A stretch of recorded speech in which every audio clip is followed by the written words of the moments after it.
রাগ, অহংকার ও লোভ এই তিনটি এমন দোষ যেগুলোর কারণে জীবনের সুখ ও শান্তি হারিয়ে যায়।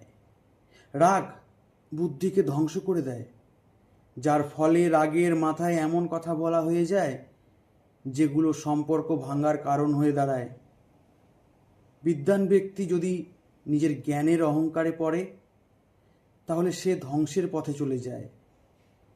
লোভ মানুষকে তার সততা হারাতে বাধ্য করে এবং ধীরে ধীরে সে মূল্যবোধ থেকে বিচ্যুত হয়। এই তিনটি দোষ, রাগ, অহংকার, লোভ, যত দ্রুত সম্ভব পরিত্যাগ করাই উচিত, কারণ এদের কারণে জীবন থেকে শান্তি ও সম্পর্ক দুই চলে যায়। যে ব্যক্তি এই তিন দোষকে জয় করতে পারে সে প্রকৃত শান্তির পথে এগিয়ে যায়। সবাই ভালো থেকো।